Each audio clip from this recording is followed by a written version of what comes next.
Assalamualaikum warahmatullahi wabarakatuh. Apa khabar murid?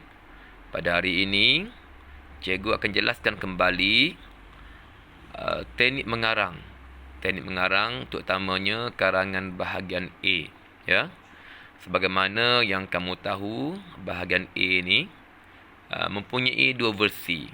Versi yang pertama Siapa abah? ialah dia lah abang mengajar ni, ya. Bahan rangsangan yang mempunyai satu fokus. Bahan rangsangan yang mempunyai satu fokus. Jadi bahan rangsangan yang mempunyai satu fokus ni karangannya mudah sedikit berbanding dengan karangan yang mempunyai banyak fokus. Jadi kita tengok penjelasan di sini, ya. Penjelasan tentang analisis komponen soalan bagi bahan rangsangan yang punya satu fokus. Isu dia, isu memang terdapat pada bahagian ayat penyatu soalan, ya. Keterangan isu, tanya kenapa isu tersebut selalu diperkatakan. Bila kamu tanya kenapa isu tersebut selalu diperkatakan, maka kamu akan dapat buat ayat keterangan isu. Tugasan soalan untuk siapa? Biasanya dijelaskan dalam dalam arahan soalan tu, dia sudah jelas dia nakkan pendapat anda. Jadi pendapat anda tu maksudnya kamulah, sayalah. Jadi kehendak soalan ni bahan rangsangan fokus pada apa? Jadi untuk dapatkan kehendak soalan, kamu kena tengok pada bahan yang diberikan. Pada bahan yang diberikan berbeza dengan karangan bahagian B. Kerana bahagian B ni dia sudah jelaskan dalam soalan, tetapi bahagian A ni fokus karangan tu dia kena tengok pada bahan yang diberikan. Kita tengok penjelasan di sini. Analisis komponen soalan. Analisis komponen soalan ni memang dia ada kaitan dengan dengan pendahuluan. Pada era modernisasi ini atau globalisasi ini, isu apa tadi? Letak sini. Selalu diperkatakan. Hal ini dikatakan demikian kerana ambil keterangan isu tadi. Ayat keterangan isu. Yang kamu tanya, kenapa selalu diperkatakan? Umum mengetahui bahawa isu ini semakin penting dalam masyarakat. Persoalannya, mengapakah isu sedemikian sering menjadi buah mulut masyarakat? Oleh itu, marilah kita membincangkan apa? Apa yang ingin dijelaskan dalam kehendak soalan tu? Apa yang ingin dijelaskan dalam bahan rangsangan tu? Dia nak apa? Jadi sebab tu kita kena perhatikan betul-betul, kena teliti betul-betul apa bahan rangsangan tu nak bagi tahu kita. Dia nak apa? Ya. Itu. Jadi sebab itulah bahan rangsangan bahan yang mempunyai satu fokus ni dia lebih mudah sikit. Lebih mudah sikit daripada bahan rangsangan yang mempunyai lebih daripada satu fokus. Ini isi pertama pada pendapat saya antara ni kehendak soalan tu. Kehendak soalan tu mesti berdasarkan bahan. Apa bahan yang nak? Apa bahan yang bahan tu nak, ya? Nanti kita tengok contoh soalan nanti. Kita akan lebih nampak lagi lah. Kita tengok, kita langkau yang ni sebabnya cikgu dah ajar sebelum ni, ya. Kita tengok soalan, ya. Tengok soalan, contoh soalan. Ini adalah soalan yang mempunyai satu fokus. Soalan yang mempunyai satu fokus. Maklumat di bawah berkaitan dengan amalan menabung. Sudah tentu isunya, isu amalan menabung. Huraikan pendapat anda tentang amalan menabung. Panjangnya huraian anda hendaklah antara 150 hingga 200 patah perkataan. Ni bahan dia bagi ni. Kalau kamu tengok ketiga-tiga bahan yang diberikan ini, ya, mempunyai satu fokus sahaja.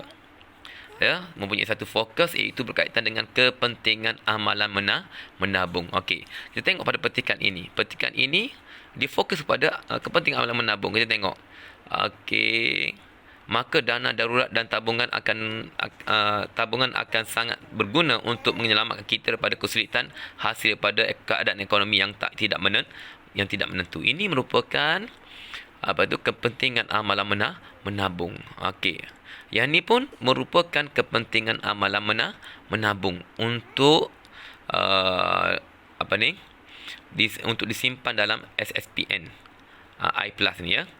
Untuk kepentingan kita untuk kegunaan kita masa melanjutkan pelajaran nanti. Dan gambar ketiga ini juga merupakan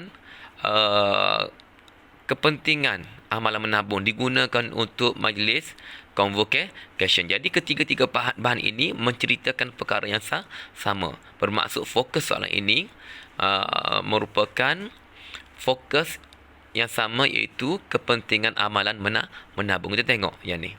Okey, analisis komponen soalan, isu amalan menabung, keterangan isu, menjamin masa depan, tugasan saya, kehendak soalan, kepentingan amalan menabung. Bermakna dia ada satu fokus sahaja.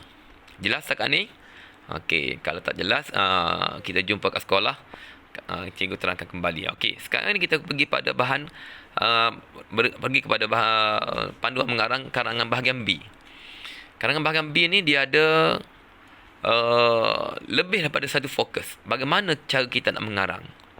Cara dia agak sama juga dengan bahagian A, tapi ada perbezaan sedikit yang menyebabkan kamu sukar, lebih sukar sedikit ya. Dia ada perbezaan, tapi perbezaan tu menyebabkan kamu mengalami kesukaran. Okey. Sama juga analisis komponen soalan dia tu sama. Okey, terdapat pada bahagian penyata isu dia terdapat pada bahagian ayat penyata soalan. Keterangan isu tanya kenapa isu tersebut selalu diperkatakan. Tugasan soalan itu untuk siapa? Ya. Kehendak soalan, bahan ransangan, fokus pada apa ya? Okey.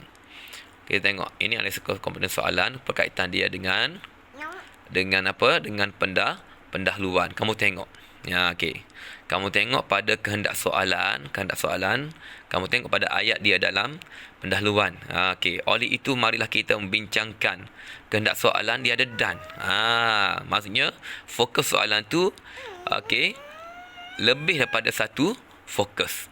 Ya, kamu tengok pada gambar tu, bahan ransangan yang diberikan tu ada lebih daripada satu fokus. Jadi kamu kena nyatakan dalam pendahuluan nanti. Dalam kehendak soalan nanti kamu kena nyatakan. Yang tadi satu fokus, ini dua fokus. Yang lain-lainnya agak sama. Kemudiannya ada sedikit perbezaan lagi, iaitu mungkin pada perenggan kedua kamu buat, atau mungkin pada perenggan ketiga. Okey. Kamu tengok ni. Walau bagaimanapun terdapat juga beberapa kepentingan atau langkah atau faktor atau kesan. Nak cerita ni benda yang berbeza. Okey. Dia ada fokus lebih pada fokus kan. Mungkin gambar pertama tu, bahan pertama tu fokus benda lain. Okey, gambar kedua tu fokus pada bahan yang kedua tu fokus pada benda lain pula. Okey. Sebab tu kamu kena gunakan penadu wacana walau bagaimanapun. Ya. Nanti saya cerita lagi. Cerita lebih lagi bila kita jumpa nantilah. Okey. Yang lain-lainnya agak samalah. Ya. Mungkin perkara yang bahan tu dia cerita mungkin faktor dan langkah. Faktor dan langkah. Mungkin faktor tu satu saja, langkah ada dua atau tiga. Dia macam tu. Ya. Kita tengok pada soalan ya. Kita tengok soalan contoh. Okey. Berkaitan dengan ikan laga. Bahan pertama tu jenis-jenis ikan. Yang kedua dan yang ketiga tu merupakan kepentingan ikan hiasan. Okey.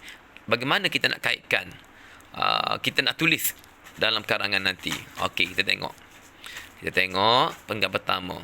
Pada pendapat saya, antara jenis ikan yang pertama ialah cerita gini kan. Okey.